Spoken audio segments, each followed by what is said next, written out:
ഇന്ന് നമ്മൾ ഉണ്ടാക്കാൻ പോകുന്നത് ഒരു ഈസി ബ്രേക്ക്ഫാസ്റ്റ് റെസിപ്പിയാണ്. ഇൻസ്റ്റന്റ് വെള്ളയപ്പമാണ്. ഈ ഇൻസ്റ്റന്റ് അപ്പം ഉണ്ടാക്കാനായിട്ട് നമുക്ക് അരി അരക്കേണ്ട, അരിപ്പൊടി വേണ്ട, കപ്പി കാച്ചണ്ട, തേങ്ങ വേണ്ട, ഇതൊന്നും വേണ്ട. നമുക്ക് എളുപ്പത്തിൽ നമുക്ക് ഉണ്ടാക്കിയെടുക്കാവുന്ന ഒരു റെസിപ്പിയാണ്. എന്നാൽ ഇത് കണ്ടാലും കഴിച്ചാലും പറയില്ല തേങ്ങയൊന്നും ചേർക്കാതെ ഉണ്ടാക്കിയിട്ടുള്ള അപ്പമാണ്. കണ്ടോ, നല്ല സോഫ്റ്റ്, നല്ല പഞ്ഞിക്കുട്ട പോലത്തെ അപ്പമാണ്.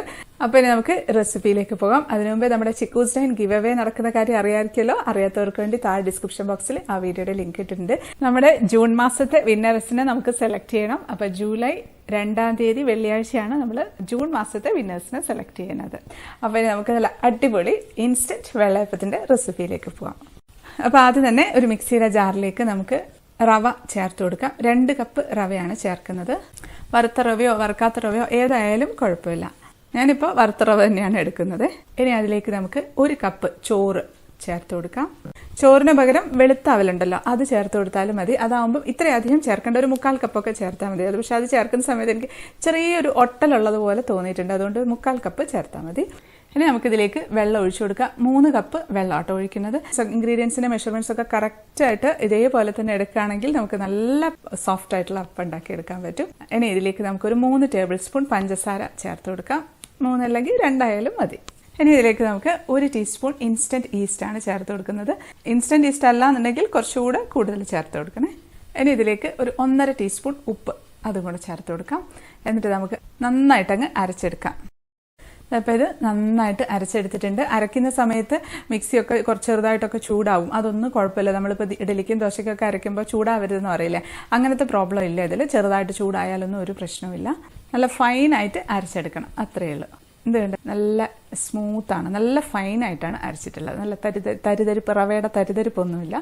അത് പെട്ടെന്ന് അങ്ങ് അരഞ്ഞോളും, അതൊന്നും വലിയ പ്രശ്നമില്ല. ഇനി നമുക്കിത് അടച്ച് അങ്ങ് മാറ്റി വെക്കാം. 1 മണിക്കൂർ തൊട്ട് 2 മണിക്കൂർ വരെ റെസ്റ്റ് ചെയ്യാനായിട്ട് മാറ്റി വെക്കാം. ഇപ്പോൾ ഒരു 1.5 മണിക്കൂറൊക്കെ ആയിട്ടുണ്ട് കേട്ടോ. 1 മണിക്കൂർ ഇരിക്കുമ്പോൾ തന്നെ നന്നായിട്ട് പൊങ്ങും. 1 മണിക്കൂർ ആയാലും മതി. ഇത് നന്നായിട്ട് പൊങ്ങിയിട്ടുണ്ട്. ഈ ഒരു കൺസിസ്റ്റൻസിയിലാണുള്ളത്. ഇനി ഒന്നുമില്ല, നമുക്കിതങ്ങ് ചുട്ടെടുക്കണം, അത്രയേ ഉള്ളൂ. പിന്നെ ഈ ബാറ്ററിന്റെ കൺസിസ്റ്റൻസി പ്രത്യേകിച്ച് ശ്രദ്ധിക്കണം. ഒരുപാട് തിക്കായി കഴിഞ്ഞാൽ നമ്മുടെ അപ്പത്തിന് കട്ടി കൂടുതലായിരിക്കും. കഴിക്കാനൊക്കെ സോഫ്റ്റ് ഒക്കെ ആയിരിക്കും, എന്നാലും നമുക്ക് നമ്മൾ വിചാരിച്ച ആ ഒരു സോഫ്റ്റ്നെസ് കിട്ടില്ല. അപ്പോൾ അതുകൊണ്ട് നമുക്ക് ആദ്യം ഒരു തവി മാവ് ഒഴിച്ചു നോക്കാം.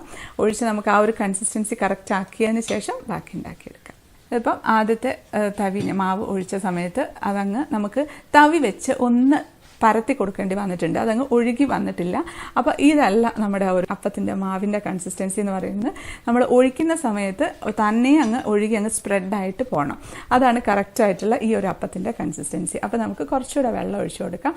ഒരു 1/2 കപ്പ് വെള്ളം കൂടെ ഒഴിക്കുന്നുണ്ട്. ഒരുപാടായി പോകണ്ട, 1/2 കപ്പ് മതി. ഇപ്പം ഈ ഒരു മാവിലേക്ക് മൊത്തത്തിൽ 3.5 കപ്പ് വെള്ളമാണ് ഒഴിച്ചിട്ടുള്ളത്. ഇതിപ്പം ഒഴിച്ചാലും നല്ല കുത്തൊക്കെ തന്നെ ഉണ്ടായിക്കോളും, അതൊന്നും പ്രശ്നമൊന്നുമില്ല. സോഫ്റ്റും ആവും, പക്ഷെ നമ്മൾ വിചാരിച്ച ഒരു സോഫ്റ്റ്നെസ് കിട്ടില്ല, അത്രയേ ഉള്ളൂ. അതപ്പോൾ അത് ആയിട്ടുണ്ട്. തുളകളൊക്കെ നന്നായിട്ട് വന്നിട്ടുണ്ട്. അത് കറക്റ്റായിട്ട് ആയിട്ടുണ്ട്. നമുക്കതങ്ങ് എടുക്കാം. മറിച്ചിടണ്ട കേട്ടോ. ഇനി നമുക്ക് വെള്ളം കുറച്ചുകൂടി ചേർത്ത മാവ് ഒഴിച്ചു കൊടുക്കാം. അതൊക്കെ ഉണ്ടോ, അത് നമ്മൾ ഒഴിക്കുമ്പോൾ തന്നെ അതങ്ങ് സ്പ്രെഡായിട്ട് അങ്ങ് വട്ടത്തിലങ്ങ് വരുന്നുണ്ട്. അപ്പോൾ ഞാനത് ഒരു ദോശക്കല്ലിൽ 3 എണ്ണമൊക്കെ ഒഴിച്ച് പെട്ടെന്ന് ഉണ്ടാക്കിയെടുക്കാൻ വേണ്ടി ഇങ്ങനത്തെയൊക്കെ പരിപാടികളൊക്കെയാണ് കേട്ടോ ഞാൻ ചെയ്യുന്നത്. ഇല്ലാന്നുണ്ടെങ്കിൽ ഒരു വലിയ ദോശയാക്കിയിട്ട് ഉണ്ടാക്കിയെടുക്കുകയും ചെയ്യാം. അതുകൊണ്ട് നമ്മൾക്കതൊരു ഹൈ ഫ്ലെയിമിൽ തന്നെ വെച്ചിരുന്നാൽ മതി. അടച്ചു വെക്കേണ്ട ആവശ്യമൊന്നുമില്ല, തുറന്ന് തന്നെ വെച്ചാൽ മതി. അപ്പോഴത്തേക്കും അതിൻ്റെ കുമിളകളൊക്കെ വന്ന് അത് നല്ല ഹോൾസൊക്കെ ആയിട്ടുണ്ട്. എന്നിട്ട് അതിൻ്റെ മുകളിലത്തെ ആ മാവിൻ്റെ പച്ച മാവ് അങ്ങ് മാറി സാധാരണ പോലെ ആയിട്ടുണ്ടാവും. വെന്തതുപോലെ നമുക്ക് തോന്നുമ്പോൾ നമുക്കിതിങ്ങനെ എടുക്കാം. ഒരുപാട് സമയം ആ ദോശക്കല്ലിൻ്റെ മുകളിലിട്ട് വെച്ചിരിക്കേണ്ട ആവശ്യവും അതായിട്ടുണ്ട്. നമുക്കിങ്ങനെ എടുക്കാം. വേണ്ട, നല്ല സോഫ്റ്റ് ആയിട്ടാണ് ഇരിക്കുന്നത്. എടുക്കുന്നത് കാണുമ്പോൾ തന്നെ മനസ്സിലാവുന്നില്ലേ. നമുക്ക് പ്ലേറ്റിലേക്ക് വെച്ച് കൊടുക്കാം.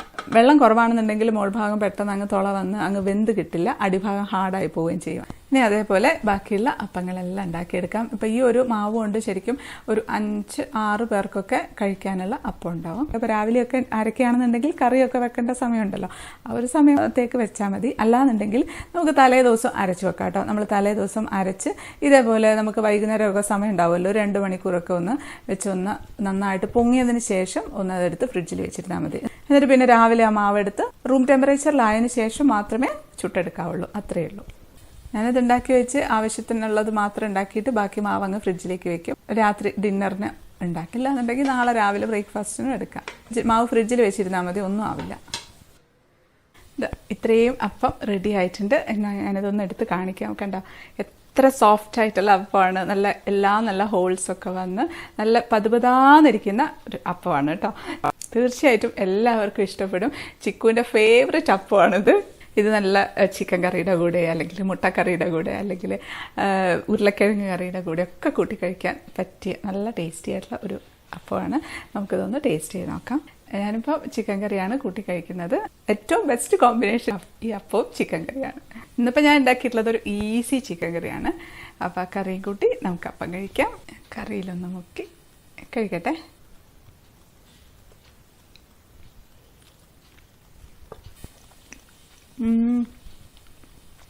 അടിപൊളി. എന്താ പറയുക, ശരിക്കും പറഞ്ഞാൽ അരി കൊണ്ടുള്ള വെള്ളയപ്പത്തിന് കഴിഞ്ഞും സോഫ്റ്റ് ആയിട്ടുള്ള ഒരു അപ്പമാണ്. നല്ല ടേസ്റ്റിയാണ്. തീർച്ചയായിട്ടും ഉണ്ടാക്കി നോക്കണം. ഈ ഒരു അപ്പത്തിൻ്റെ വീഡിയോ എടുത്ത് വെച്ചിട്ട് ഒരു 2 മാസമെങ്കിലും ആയിട്ടുണ്ടാവും. പക്ഷെ എല്ലാവരും കേക്കൊക്കെ ആവശ്യപ്പെടുന്നുണ്ട് ആ വീഡിയോസൊക്കെ അങ്ങ് എഡിറ്റ് ചെയ്ത് ഇടുന്നേ ഉള്ളൂ. അപ്പോൾ ഇപ്പോഴങ്ങ് ഇടാമെന്ന് വിചാരിച്ചു. അപ്പോൾ തീർച്ചയായിട്ടും ഉണ്ടാക്കി നോക്കണം. എല്ലാവർക്കും ഇഷ്ടപ്പെടും. അപ്പോൾ ഈ ഒരു വീഡിയോ ഇഷ്ടപ്പെട്ടാൽ ലൈക്ക് ചെയ്യാനും കമൻറ്റ് ചെയ്യാനും ഷെയർ ചെയ്യാനൊന്നും മറക്കല്ലേ. സബ്സ്ക്രൈബ് ചെയ്യാത്തവർ ഒന്ന് സബ്സ്ക്രൈബ് ചെയ്തേക്കണേ. അപ്പോൾ നമുക്ക് അടുത്തൊരു അടിപൊളി റെസിപ്പി ആയിട്ട് കാണാം. അതുവരേക്കും stay happy, stay positive. By.